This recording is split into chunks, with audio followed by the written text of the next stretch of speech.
All right, everybody. Well, good afternoon. Here in Minneapolis, we're not only talking about a greener future, we're putting shovels in the ground and we're building it. And what you are going to see behind me is going to be a 4,242 square foot operation where we are turning in wood debris into biochar. And I think the first question that everybody's going to have is, what is biochar? Through a process, the city of Minneapolis is going to be the first city in the country to both own and operate a biochar facility where we take wood debris, we condense it down, and turn it into a substance that we can use. You bury that substance, and one, it'll improve the soil. Two, it'll create jobs. And three, and this is the biggest part, we're going to be able to sequester a ton of carbon. So much of the work that we do around sustainability is about doing less. It's about putting out less carbon into the atmosphere. This is one area where we can actually go on offense. All of these branches that Xcel Energy cuts down when they put up a power line, all of those emerald ash borer trees that are chopped down and would generally emit a ton of carbon into the atmosphere. Now what we can do is take all of that wood, make biochar out of it, and actually get a solution that works, that for 1,000 years will sequester carbon that would have otherwise been pumped into our atmosphere and would have made our planet a whole lot warmer. And so what exactly are we talking about here? We're talking about, on an annual basis, taking in 3,600 tons of wood debris. We're then going to turn that 3,600 tons of wood debris into 500 tons of biochar in this 4,242 square foot facility right behind me. So this is where all the action is happening. Right now, it just looks like a kind of cruddy space with not a whole lot going on, but what it is ultimately going to be is a place that helps save our planet, a place that helps us meet our goals as a city in reducing our per capita carbon output and actually driving that carbon output down. So next time somebody asks you what the hell is biochar, and this is a similar question that I have had, you can tell them exactly what it is. And as a matter of fact, I think Jim Doughton here, when he speaks, is going to show us exactly what biochar is. So many people to thank here. I want to give a big thank you to Xcel Energy for their collaboration in providing a really valuable resource. I want to thank Blue Sky Technologies as well as Bloomberg, who helped provide a $400,000 grant. I want to thank Stantec Engineers and Architects. I want to thank Jim Doughton from the Health Department. As Mark Ritchie just told me, Jim has been bird dogging this thing for the better part of 12 years. He learned about this process while he was overseas in Afghanistan, understanding how better both to utilize water, but also how to improve the soil. And the soil in that area of the world was pretty rough. And so this was one solution that would help. And through a whole lot of work, again, Minneapolis is going to be the first city in the country to both own and operate a biochar facility, which is something really special. I want to thank our Commissioner, Damone Chaplin. I want to thank Deputy Health Commissioner Patrick Hanlon, who's been bird dogging this one as well. Councilmember Wansley, who I'm about to invite up here, who's been very passionate about this program. I want to thank Minnesota Commissioner of Agriculture, Tom Peterson, and Deputy Commissioner Andrea Vaubel, as well as former Secretary, of course, Mark Ritchie, who I just mentioned. CPED, Public Works, Property Services, all the people that make this possible at the city. You guys are such an amazing team. And then our community partners, Little Earth Indian Health Board, 24th Street Urban Farming Coalition, and Minneapolis Edible Boulevards. Thank you so much, everybody, for all the work. This is yet another area where Minneapolis is on the cutting edge and we're leading in a really spectacular way. We need to keep this kind of momentum going for the sake of our planet. And so with that, I get to introduce Councilmember Wansley. Thank her for her work, and she's been really passionate on this particular issue. Councilmember.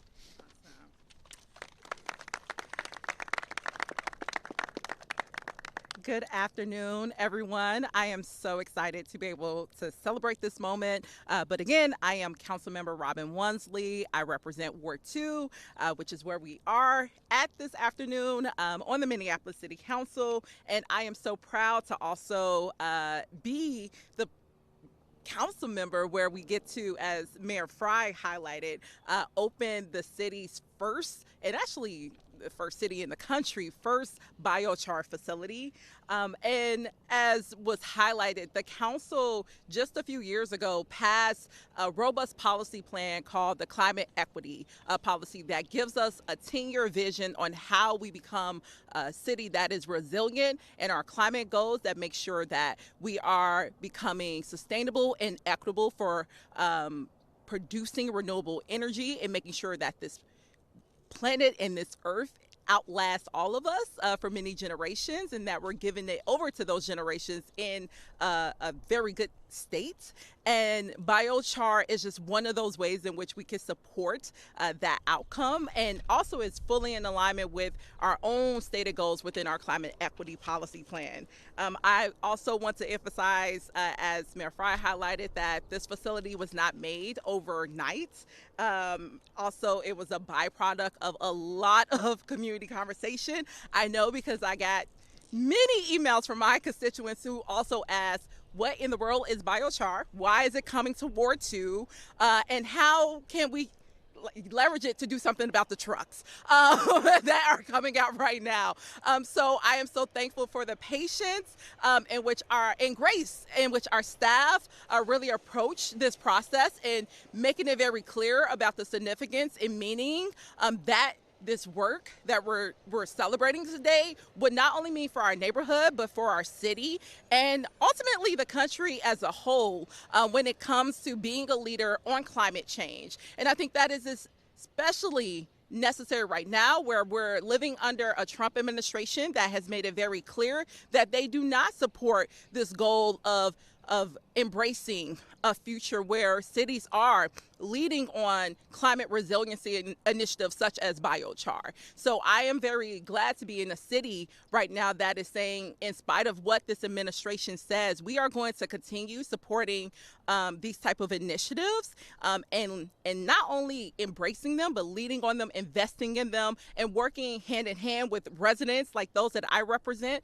but also making sure that our staff is being valued in their expertise and helping us get to these goals, and also making sure that communities who have long talked about these processes and initiatives, like our indigenous communities, our African communities, that they're also centered in this process as well. And that is what has led for this moment of celebration this afternoon. So that said, again, I'm so happy to be able to celebrate this significant accomplishment. I can't wait to hear the progress reports to share out with my residents and those working class people living all across the city, because hopefully this is just the beginning. We can celebrate many more biochar facilities in the coming future, going all across Minneapolis and all across North America as well. So with that, I believe I might be handing it over to, again, one of the phenomenal leaders on the city side who helped make this project possible. Is it Jim? Patrick. Oh, Patrick. Well, even better. All right, Deputy Commissioner Patrick Hanlon.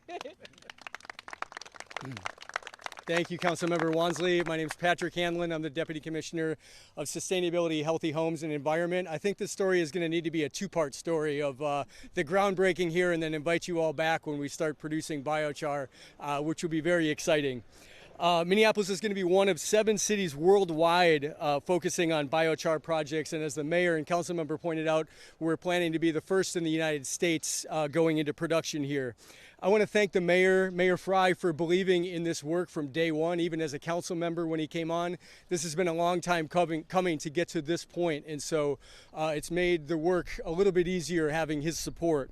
I want to thank Councilmember Wansley for building the community support, engaging in community conversations around this work. It's been incredibly helpful and important to have community buy-in when we're producing biochar here. So thank you, Councilmember Wansley, and the rest of council. Of course, I think all the accolades got handed out, but to Xcel Energy as an innovative, nationally leading innovative partner for partnering on this project once again in carbon sequestration, to the Shakopee, Metawakan Sioux. You have also been there since day one and utilizing your compost. As Jim says, it's chocolate and peanut butter compost and biochar together makes it great. So thank you to the Metawakan Sioux community for your support. This approach is a great example of a health approach. This came out of the health department, And so we're, as the mayor said, we're heating up material to 700 degrees Celsius. I won't take away all the technical aspects right now. Jim is going to come up here in a moment.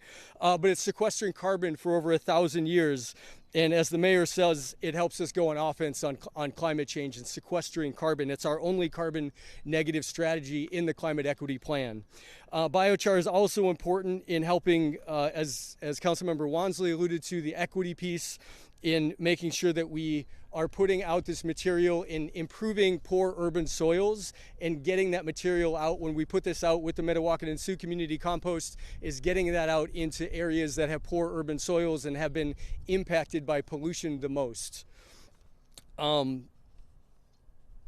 Minneapolis has been devastated by emerald ash borer, of course, and so it's utilizing a wood waste, and being able to take that waste and turn it into an opportunity, into something that can improve our urban soils. There's also qualities of treating water, so it's useful in stormwater applications. There are just so many ways that this is useful for our city. And I should also say, I talked about it being carbon negative, but it is also cost neutral, is that there are cost recovery components of this in selling the material and then also in carbon credits. And so for the city, this is going to be a cost neutral approach to being carbon negative. So with that, I'm going to turn it over to the star of the show, Jim Doughton, our carbon sequestration manager, who really has led this project all along. So thank you, Jim.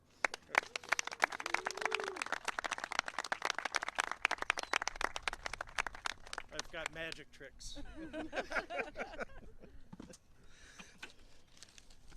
I want to thank Mayor Fry, Councilmember Wansley, and Deputy Commissioner Hanlon for those kind words. But also thank you to all the partners who had made this project possible. We've noted quite a bit. I want to make sure we point out Hennepin County, University of Minnesota, and others out in the community. My journey with biochar began almost 13 years ago and almost 7,000 miles ago in Afghanistan. In 2011, I was called up to be a hydrologist on an agribusiness development team going to Afghanistan to help rebuild the economic base of that country after it was devastated. So, but I was tasked as part of that agribusiness development team to work in villages about 100 miles east of Kandahar and to help with going out. I was a hydrologist, but one of the things I noticed was that water wasn't going to solve the problem because the soils had been devastated and the crop yields were there, and that led to a lot of insecurity for the people of Afghanistan and that area. And so that's why I started looking at what can I do? And that's why we looked at biochar from the Amazon River Basin and brought it here, and then looked at how they did work similar to this in Africa and brought that into village level programs in Afghanistan. It was challenging, but it is a good program to start working at the crux of the problem rather than just keep applying Band-Aids. And we've heard a couple things about biochar, and biochar is any biomass. Best thing is wood that's heated in the absence to a high temperature in the absence of oxygen. And so what you do, we'll be getting wood waste like this from various partners, such as XL, Hennepin County, and the Park Board, and turning it into biochar here. And it's kind of dirty. But it'll be turning into that, and we'll be bringing that out into the communities. But the process of biochar, it's making sure that this doesn't go back into the atmosphere. So it changes that. We'll be bringing it down to a point where we can be bringing it into the soil for 1,000 years and carbon negative, but also help restore the soils, improve food production in areas where it's most needed, helping our trees grow, thrive, and survive, treating surface waters, treating stormwater, infiltrating it, and also even putting it into building materials to help decarbonize building materials. And that brings up one of the things here. It's got a number of benefits, such as improving soil quality, increasing nutrients, reducing pollution, treating stormwater. And the bottom line is things grow better. You increase your yields, the product is better, the trees survive, and you need less water. It makes things drought resilient. And the bottom line, it kind of alludes to, like I said, it's got a number of things. And the other one, Patrick used my chocolate and peanut butter analogy already. Thank you. But the next one is that they always quote me on. We're going to make a T-shirt for this event. But Biochar is the Swiss Army knife of climate tools. It's versatile and multi-purpose. So that's kind of the keep it simple and get it in those forms, makes it easy to remember. And finally, when I got back to the health department in 2013, we were taking a look at some other problems in the city, and I noticed that biochar kept coming up as a potential solution. And I appreciate Deputy Commissioner Hanlon's support in that and understanding the potential and saying, hey, let's try it out.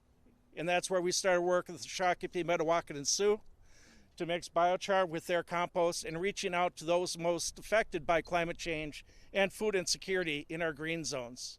And particularly to start with the urban Indian community, but getting into other communities as well, at-risk communities in our north and south green zones.